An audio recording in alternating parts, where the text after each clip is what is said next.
자, 우리 한번 옆에 분들하고 서로 인사하시겠습니다. 우리 온라인으로 예배하는 성도님들도 가정에서 우리 식구들과 함께 인사하시고, 또 지금 이제 여름철 휴가철이 이제 본격적으로 시작되면서 또 멀리 떠나 계시는 성도님들도 많이 계실 텐데, 어느 자리에 있든지 오늘 이 예배 자리에 계시는 분들은 서로 한번 인사하겠습니다. 우리 함께 힘내십시다. 우리 함께 힘내십시다. 주님과 동행하던 제자들이 3년 동안 주님께 늘 꾸중 들었던 내용이 믿음이 부족하다는 거였습니다.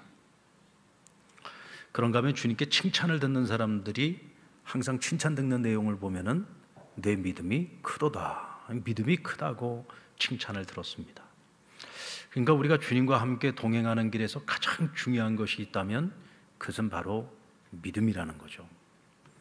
모든 관계가 그렇습니다만은 그 중에서도 이 부부 관계는 믿음과 신뢰를 바탕으로 하는 관계입니다.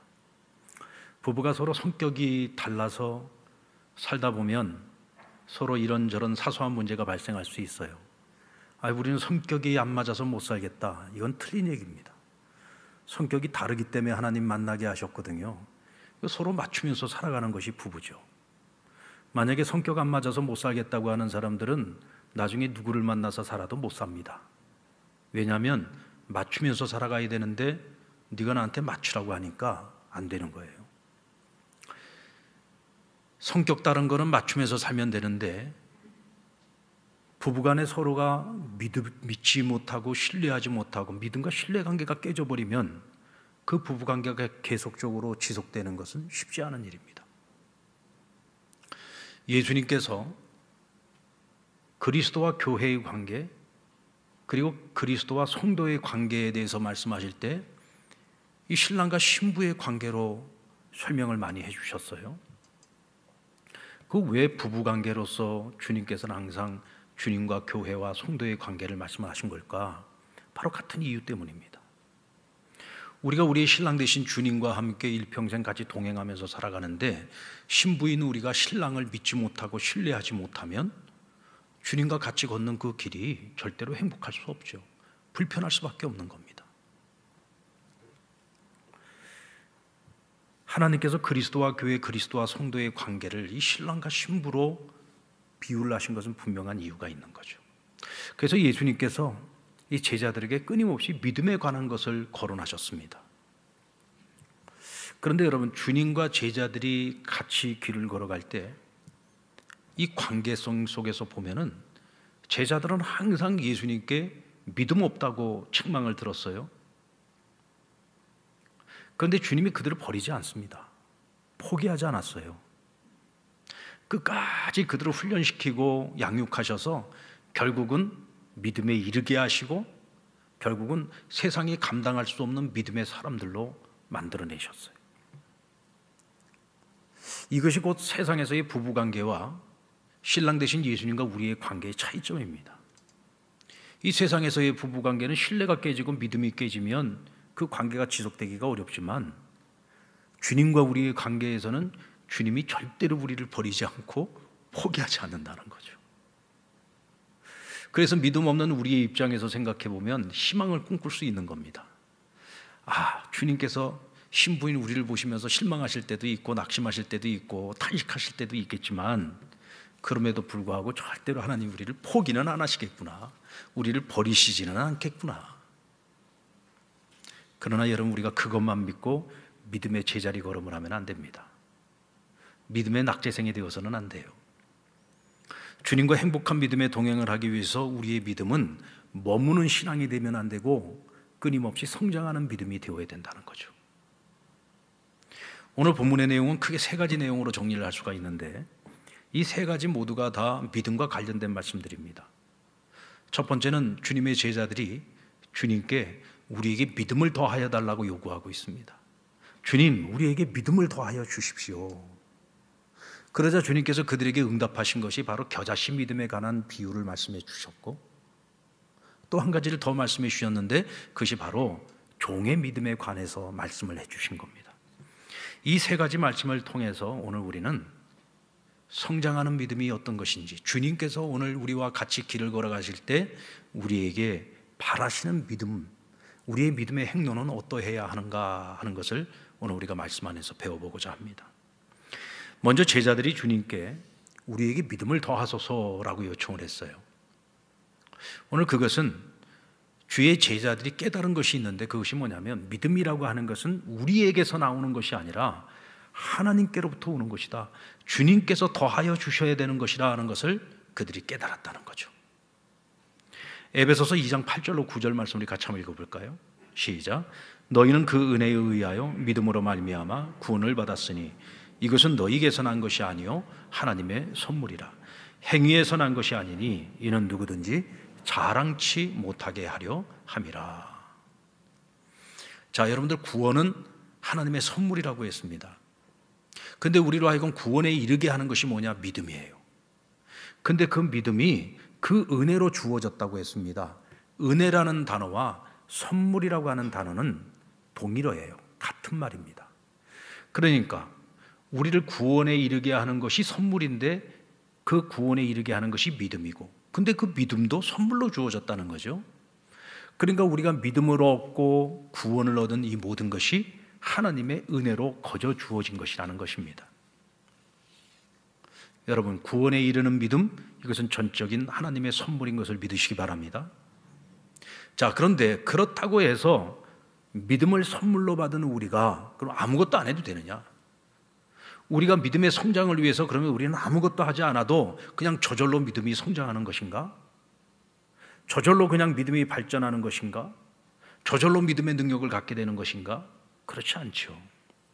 주어진 믿음은 우리 자신의 노력을 통해서 끊임없이 성장하고 성숙한 신앙으로 나아가야 하는 것입니다. 이것이 오늘 믿음을 선물 받은 우리의 책임입니다. 그래서 믿음이 적은 자들이라고 꾸지람을 받았던 제자들이 결국은 오순절 성경 강림 사건 이후에는 주를 위해서 목숨도 아끼지 않는 믿음의 사람들로 변화된 것을 우리가 알 수 있어요.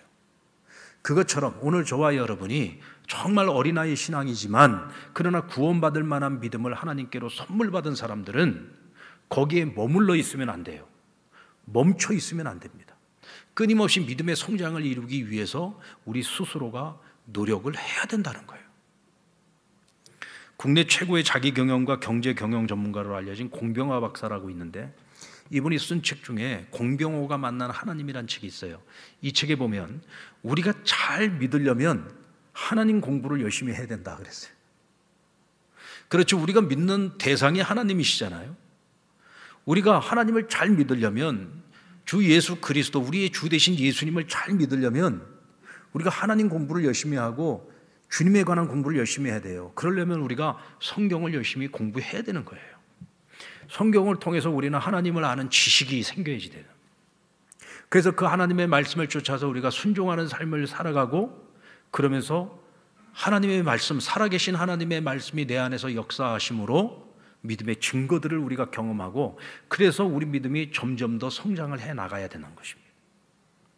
우리의 믿음의 노력이 없이는 믿음의 성장을 이루기가 어렵다. 그런데 여러분, 이것이 전부는 아닙니다. 믿음 성장을 위해서 우리가 열심히 노력해야지 되는 것은 우리가 해야 될 마땅한 일인데, 그러나 여기 하나 더 해야 되는 것이 뭐냐면, 믿음은 그 위에 하나님 믿음을 더하시기 위해서는 반드시 하나님께서 믿음을 더해 주셔야지 된다는 거예요. 처음 믿음도 하나님이 주시는 것이지만 우리의 믿음의 성장을 이루어가는 것도 결국은 하나님이 우리에게 믿음을 더해 주시지 않으면 안 된다는 겁니다. 나의 노력만 가지고는 안 된다는 거죠. 하나님 반드시 믿음을 더해 주셔야 돼요. 제자들은 주님을 3년 동안 따라다니면서 주님으로부터 직접 지도를 받은 사람들이에요. 누구보다도 하나님 말씀에 대해서 가장 정확하게 예수님께로부터 훈련받았습니다. 게다가 주님과 3년을 동고동락하면서 날마다 수많은 기사와 표적을 자기들 눈으로 직접 다 보았어요. 그럼에도 불구하고 여전히 자신들의 믿음의 부족함을 깨달아서 주님께 믿음을 더하여 달라고 요청을 한 것입니다. 오늘 우리에게도 이와 같은 믿음의 요청이 필요하다는 거죠. 주님이 우리에게 믿음을 더해 주셔야 된다는 거예요. 만약에 나의 노력만 가지고 내 믿음이 성장할 수 있다는 생각을 갖는다면 여긴 굉장히 위험한 함정이 있습니다. 자칫 잘못하면은 자기 의에 빠질 위험성이 있는 거예요. 오래전에 제가 선교 쓰던 어느 교회에서 있었던 일입니다. 이 교회 안수 집사님이신데 이분이 성경을 참 많이 읽고 성경 공부를 많이 하신 분이에요. 뭐 여기저기 다니면서 성경 공부도 많이 하시고 또 좀 삶이 넉넉한 편이라서 1년, 한 2년에 한 번씩 그 성지순례를 다녀오세요. 그래서 웬만한 목사님들보다도 뭐 성지를 갖다가 그렇게 자주 갔으니까 뭐 가서 얼마나 또 많이 보고 경험한 게 많겠어요. 근데 이분이 문제가 뭐냐면 목사님들 설교 끝나고 난 다음에 꼭 집에다 전화해가지고 오늘 목사님 설교 시간에 이게 잘못됐고 저게 잘못됐고 자꾸 지적을 하는 거예요. 저도 한번 그런 일을 당했어요. 제가 새벽 기도를 이제 마치고 집에 왔는데 전화가 온 거예요. 그날 제가 새벽 말씀이 뭐였냐면 구약시대의 제사에 관한 말씀이었는데 여러분들 죄인들이 자신의 죄를 속죄함 받기 위해서 속죄 제사를 드릴 때 반드시 내 죄를 대신할 희생 제물을 드려야 됩니다. 근데 이 희생 제물을 제사장 앞에 끌고 와서 이게 흠이 있는지 없는지를 확인하고 난 후에 이 제물을 죽여서 제물로 바쳐야 돼요. 근데 이 제물을 죽이고 또 거죽을 벗기고 또 살에 각을 뜨고 토막을 내는 이 모든 작업을 누가 하느냐면 제사장이 하는 게 아니라 그 일은 죄를 지은 죄인이 하는 거예요. 속죄를 받고자 하는 죄인이 스스로 그 일을 해야지 돼요. 이 일을 할 때 칼을 들고 죽이고 거죽을 벗겨내고 하는 이 모든 일들을 할 때 정말 한 땀 한 땀 거죽을 벗겨내면서 자신의 죄를 회개하는 겁니다. 사실은 내가 죽어야지 되고 내 거죽이 벗겨져야 되고 내 몸에 각이 떠져야지 되는데 지금 이 희생제물이 죄 없는 이 희생제물이 지금 대신 나를 대신하고 있는 거잖아요. 그 제물의 고통과 아픔을 보면서 자신의 죄를 철저하게 하나님 앞에 회개하는 거예요. 근데 이분 말씀이 자기가 성지순례를 가서 보니까 목사님 양가죽을 그렇게 안 벗기더라고요 그러는 거예요. 그럼 그 양가죽은 뭐 어떻게 벗기냐 그랬더니 목 있는 쪽에다가 각을 뜨고 그 다음에 거기다가 공기를 주입하는 기계를 딱 끼워가지고 공기를 한 번에 훅 하고 불어넣으면 거죽이 쫙 벗겨진다 한 번에. 그러면서 얘기가 목사님 그렇게 한 땀 한 땀 가죽을 벗겨가지고 언제 그 많은 양을 전부 다 거죽을 벗기겠느냐고. 그건 목사님이 안 가봐서 몰라서 그런다고.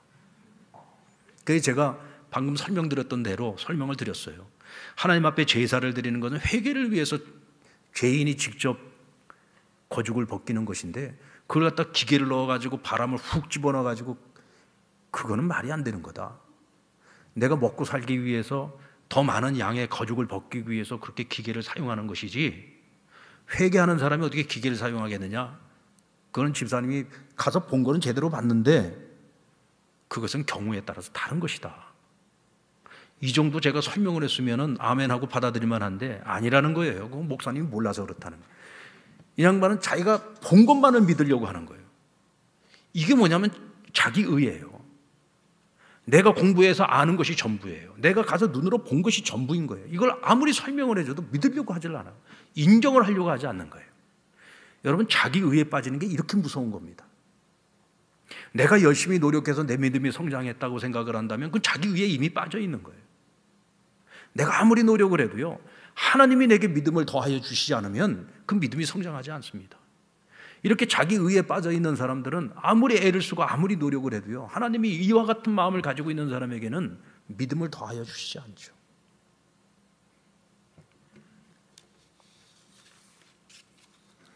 그러므로 오늘 주님의 제자들은 주님께 믿음을 더하여 달라고 요청했던 것처럼 오늘 저와 여러분이 믿는 자로서 믿음을 받은 사람으로서 우리가 마땅히 최선을 다해서 믿음 성장을 위해서 노력을 해야 되겠지만 믿음을 주시는 주체는 언제나 하나님이시라는 사실을 절대로 잊어서는 안 된다는 거예요. 그래야 우리가 겸손한 믿음을 가지고 믿음의 성장을 위해서 더 하나님께 구하고 더 노력할 수 있는 것입니다. 여러분 우리가 왜 그토록 믿음을 더해달라고 간구해야 됩니까? 주어진 믿음에 만족하지 않고 믿음의 성장을 위해서 끊임없이 하나님께 믿음을 구하는 이유가 뭘까요? 한번 따라볼까요? 믿음은 능력입니다. 여러분 믿음은 능력이에요. 우리의 믿음이 더해져야 우리가 그 믿음의 능력을 사용하면서 살아갈 수 있는 거예요. 주님께서 믿음을 더하여 달라는 제자들의 요청을 듣고 갑자기 겨자씨 믿음에 대해서 말씀을 해주셨습니다. 겨자씨는 여러분 눈에 보이지 않을 만큼 아주 지극히 작은 씨앗이죠. 그런데 이렇게 지극히 작은 씨앗처럼 작은 믿음을 너희 안에 가지고 있으면 너희가 뽕나무를 명하여서 바다에 심겨지더라고 하면 그 뽕나무가 너희에게 순종할 것이다 라고 말씀을 하셨어요. 여러분, 뽕나무가 사람의 말을 듣고 어떻게 스스로 그것도 바다에 심겨져서 열매를 맺습니까? 이건 말이 안 되는 얘기잖아요. 그러니까 비운 겁니다. 너희가 겨자씨만한 믿음만 있어도 그런 일이 가능하다는 거예요. 그런데 오늘 우리가 이 말씀을 잘 새겨서 읽어봐야 될 것이 뭐냐면, 너희에게 겨자씨만한 믿음이 있으면 너희가 뽕나무더러 바다에 심기우라 말했을 것이라는 겁니다. 이게 무슨 뜻입니까?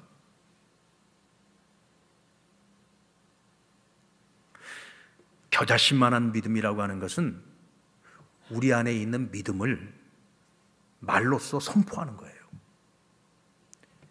여러분들, 주님께서 우리에게 구원받을 만한 믿음을 주셨습니다. 그 믿음을 내 안에 가지고 있는 건 누구나 할 수 있어요. 왜? 그건 선물로 받은 믿음이니까. 그런데 내 안에 그것이 믿어지는 것을 내 입으로 시인하고 그것을 내 입술로 선포하는 것은요, 쉽지 않습니다.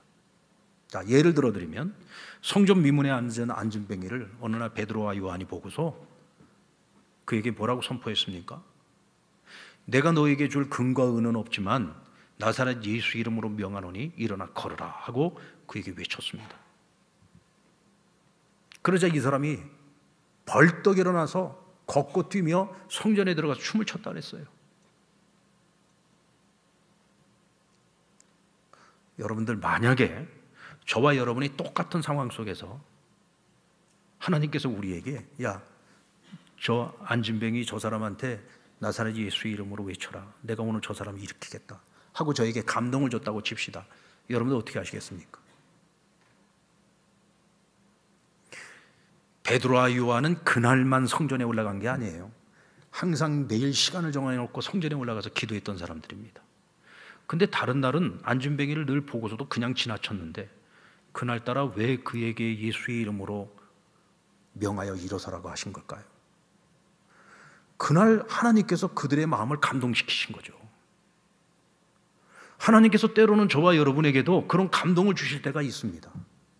이건 불가능한 일인데 이 불가능한 일에 대하여 믿음을 가지고 선포하라고 명령하실 때가 있어요. 근데 많은 그리스도인들이 이때 머뭇거립니다. 그리고 스스로 포기해버리는 경우가 많아요. 왜 포기합니까? 야, 이거 내가 예수의 이름으로 명하여 일어서라 했는데 아무 일도 안 일어나면 어떻게 하지? 나사렛 예수 이름으로 명하니 악한 영아 떠나가라 하고 명령했는데 귀신이 안 따라가면 어떻게 하지? 여러분들, 그런 두려움이 있잖아요. 그런 두려움 때문에 분명히 하나님께서 우리에게 감동을 주시는데도 불구하고 우리가 예수의 이름으로 선포하지 못하는 거예요. 겨자씨만한 믿음이 뭐냐? 오늘 우리 안에 있는 그 믿음이 있어요. 그 믿음을 따라서 하나님 감동을 주셨어요. 그러면 믿음을 가지고서 선포하는 거예요. 여러분, 내가 좀 부끄러움 좀 당하면 어떻습니까? 좀 창피 좀 당하면 어때요? 그게 뭐 이렇게 대수라고? 그렇지 않습니까? 그게 뭐 이렇게 대수입니까? 내가 주님을 위해서 그 정도 수치도 못 당합니까? 근데 우리는 그 순간에도 먼저 뭐부터 생각을 하냐? 하나님 명령을 먼저 생각하는 것이 아니라, 믿음으로 내가 해야 할 일을 생각하는 것이 아니라, 상대방을 생각하는 것이 아니라 그 순간에도 우리는 우리 자신을 생각한단 말이죠. 그까짓 그 자존심이 뭐라고, 그것이 두려워서 하나님께서 감동을 주시는데도 불구하고 우리가 불순종할 때가 많다는 거예요. 우리가 주님과 평생을 같이 길을 걸어가고 함께 동행을 하면서도 오늘 우리의 삶을 통해서 이와 같은 하나님의 능력이 나타나지 않는 이유는 뭐냐? 그것은 내가 모시고 살아가는 하나님의 능력이 없는 것이 아니라 우리 안에 겨자씨만한 믿음도 없기 때문에 그런 겁니다. 오늘 우리 안에 하나님을 믿고 예수 그리스도를 믿고 하나님의 그 전능하심을 믿는다면 우리는 우리 안에 있는 그 믿음을 가지고 선포해야 됩니다. 아멘입니까? 선포하는 거죠. 그 어느 목사님 책에서 읽은 건데요. 이 목사님이 한 번은 친구 목사님들 몇 분하고 같이 미국에 가게 됐는데 미국에 이제 그 뉴욕을 방문을 하기 위해서 갔어요. 이분들이 뭐 미국을 가보지도 않은 사람들인데 목사님들 몇 사람이 같이 모이니까 용기가 생겨가지고 차를 렌트를 해가지고 뉴욕으로 운전을 하고 간 거예요, 공항에서. 근데 이 시간이 이제 좀 늦은 시간이었는데 뭐 이분들이 믿고 가는 건 뭐예요? 차 안에 있는 내비게이션만 믿고 가는 거죠. 내비게이션에다가 지번을 찍고 그리고 가는데 뉴욕으로 들어가서 이제 맨하탄 안으로 들어갔는데 이 맨하탄 안에 있는 어느 목적지를 가는 거였어요. 그거 지번을 찍고 가는데 오로지 내비게이션만 의지하고 갔는데 갑자기 맨하탄에서 내비게이션이 갑자기 꺼져버린 거예요. 오로지 내비게이션만 보고서 지금 가고 있는 길인데 갑자기 이것이 꺼졌으니 어떻게 하면 좋습니까? 그래가지고 다들 당황하고 있는데 그 이제 동료 목사님 중에 한 분이 자, 목사님들 우리 기도합시다 그러더래요. 기도합시다. 내비게이션이 다시 돌아오도록 우리 기도합시다. 그래가지고 같이 차를 세워놓고 막 기도를 했대요. 하나님 제발 내비게이션 좀 켜지게 해달라고. 그래서 우리 길을 좀 인도해달라고. 그 기도를 끝마칠 때쯤에서 그 처음에 같이 기도하자고 했던 목사님이 갑자기 나사렛 예수의 이름으로 명하노니 내비게이션아 돌아와라 하고 선포를 한 거예요. 근데 여러분 정말 신기하게도 그 순간에 내비게이션이 딱 돌아오더랍니다. 그래가지고는 내비게이션 길 인도를 따라가지고 그 목적지에 딱 도착을 했는데 그 목적지에 도착을 하자마자 내비게이션이 다시 꺼져버리더라는 거예요.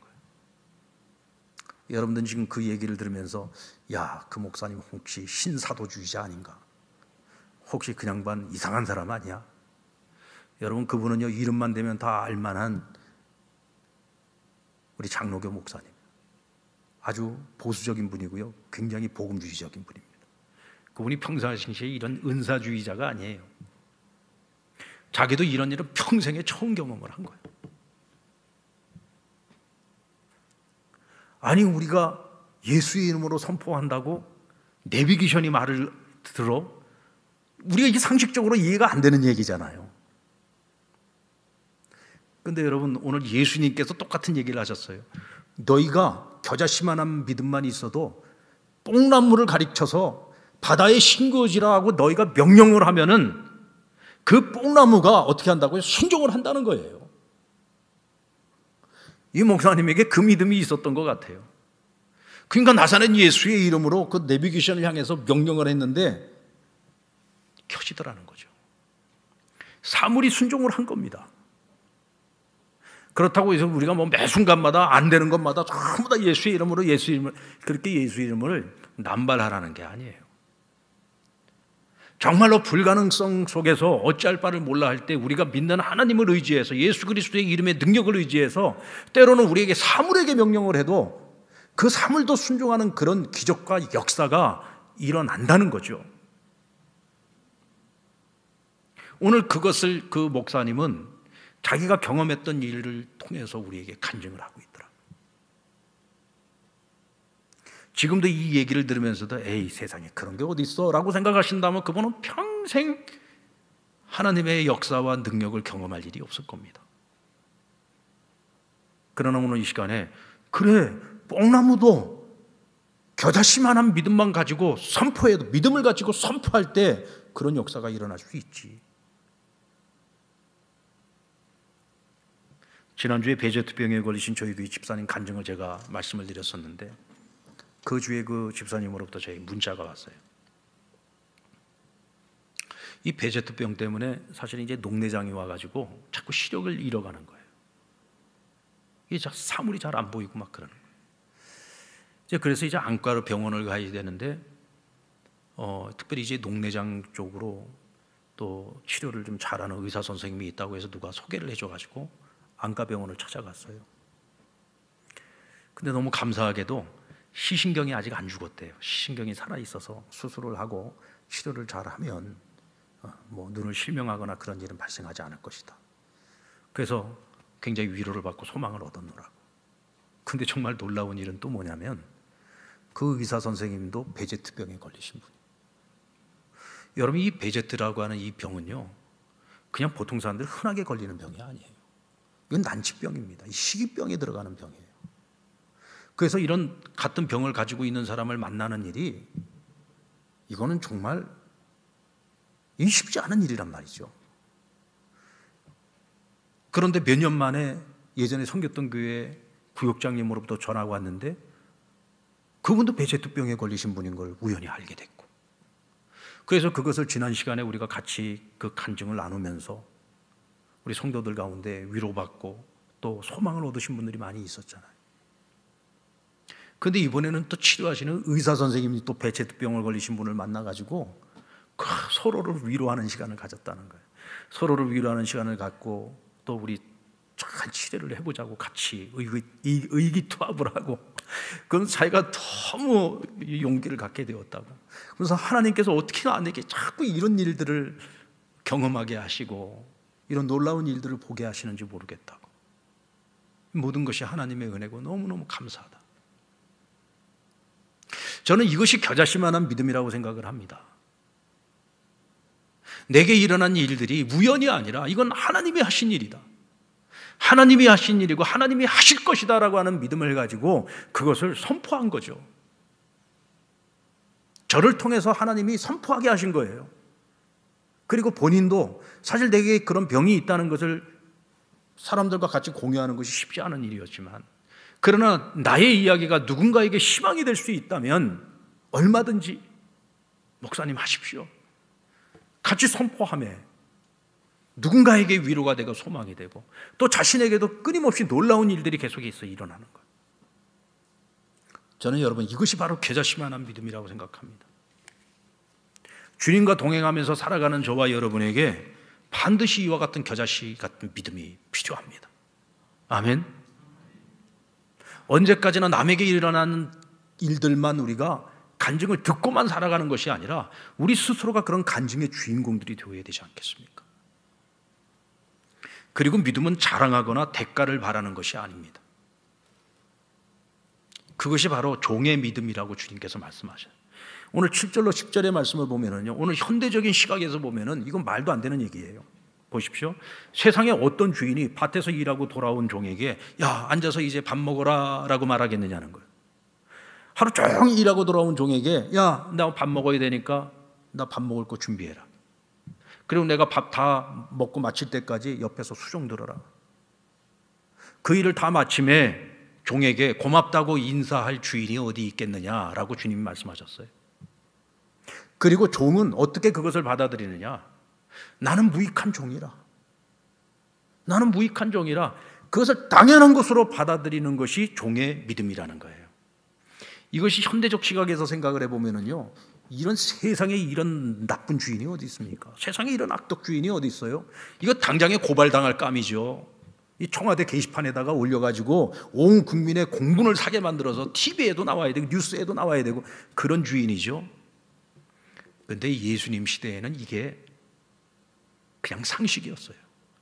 그러니까 주님께서 이것을 비유로 말씀하실 때 이 비유를 듣고 있는 제자들이 전부 다 공감하는 겁니다. 그렇지, 당연하지. 왜? 당시의 종이라고 하는 신분은 그게 그냥 상식이었어요. 그 당시의 상식을 가지고 오늘 주님께서 말씀하시는 거예요.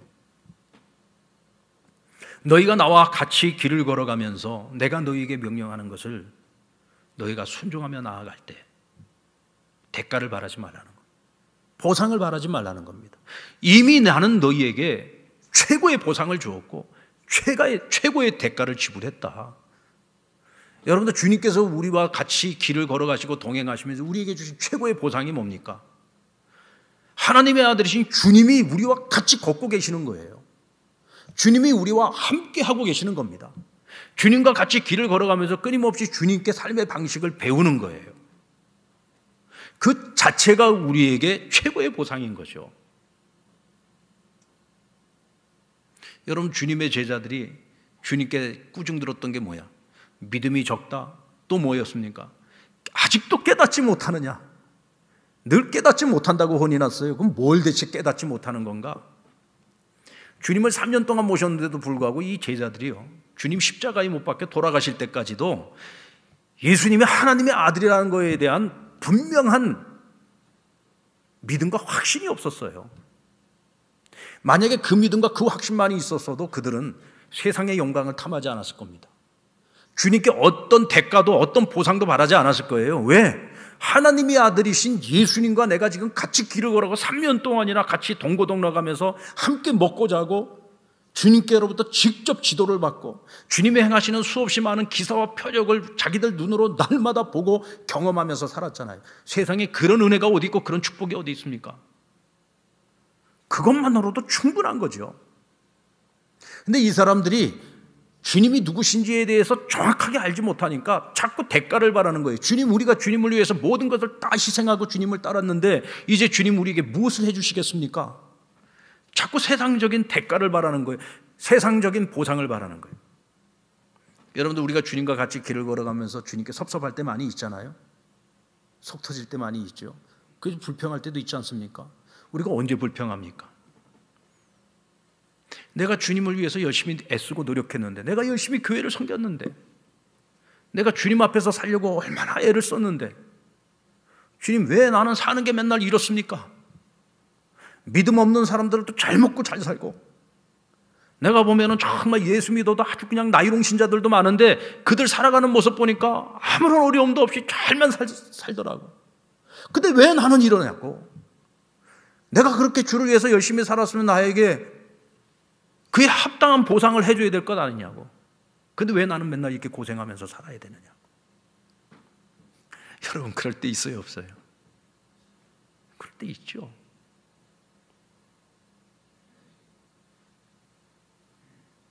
근데 주님께서 우리에게 말씀하세요. 얘들아, 그건 종의 자세가 아니잖아. 그건 종의 자세가 아니잖아. 그건 종의 믿음이 아니잖아. 사도 바울을 봐라. 그가 나를 만나고 일평생 마지막 순교하는 그 순간까지 그는 자기 인생 전체를 나에게 바쳤어. 나에게 노한 적이 없어. 그는 항상 예스맨이었어. 나를 위해서 매를 맞기도 수도 없이 맞았고, 나의 복음을 전하기 위해서 죽을 고비를 수도 없이 넘겼단다. 그럼에도 불구하고 그는 항상 내가 복음을 전하면 자랑할 것도 없고 나는 그저 무익한 종일 뿐이라고 늘 고백하지 않았니?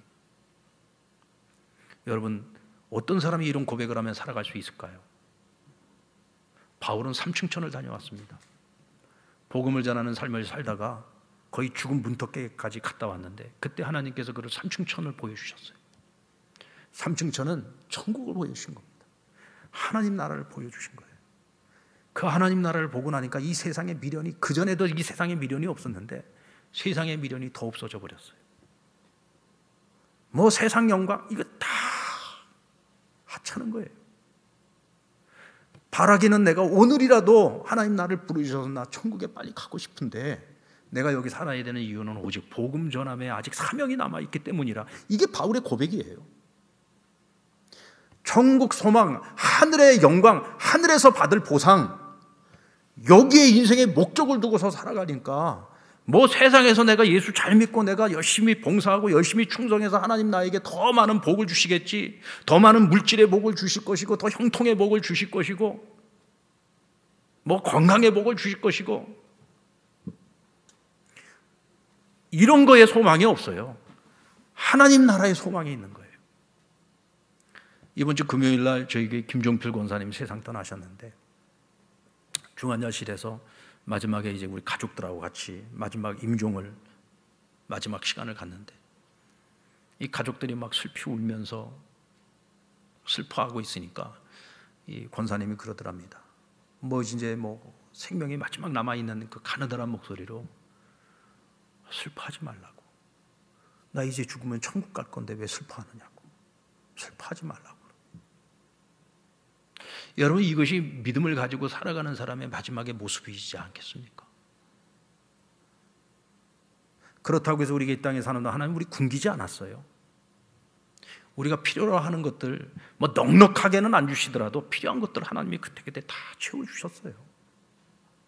고난 중에 있을 때 우리를 구원해 주셨고, 때론 내가 엎어져 쓰러지면 하나님 우리를 업어주셨고, 그렇게 오늘 여기까지 주의 은혜로 우리가 살아오지 않았습니까? 그런데 우리에게는 하늘의 영광이 기다리고 있잖아요. 내가 선한 싸움 다 싸우고 믿음에 달려갈 길을 다 마칠 그때에 내가 하나님 아버지 앞에 서서 하나님께서 나에게 의의 면류관을 주실 것이다. 바울은 그 의의 면류관을 바라보면서 이 땅에서 그냥 묵묵히 주님과 같이 그 길을 순종하며 걸어갔던 겁니다. 오늘 저와 여러분에게 필요한 믿음이 바로 이와 같은 종의 믿음이라는 겁니다. 그저 나는 어떤 경우에도 나는 무익한 종일 뿐입니다. 이 믿음 가지고 우리가 살아갈 수 있을 때 주님과 같이 걸어가는 그 길이 행복한 길이 되고 능력을 행하는 길이 되고 우리의 믿음이 멈춰있는 믿음이 아니라 끊임없이 성장하는 믿음의 길을 걸어갈 수 있는 것입니다.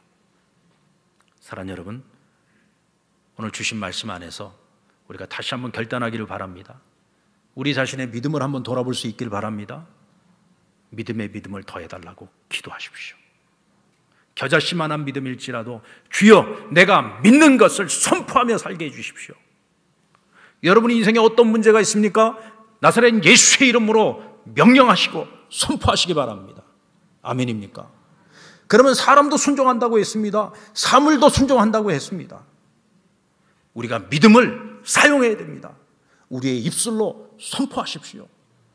이때 하나님의 능력이 우리의 삶을 통해서 우리의 믿음을 통해서 나타나게 될 것입니다.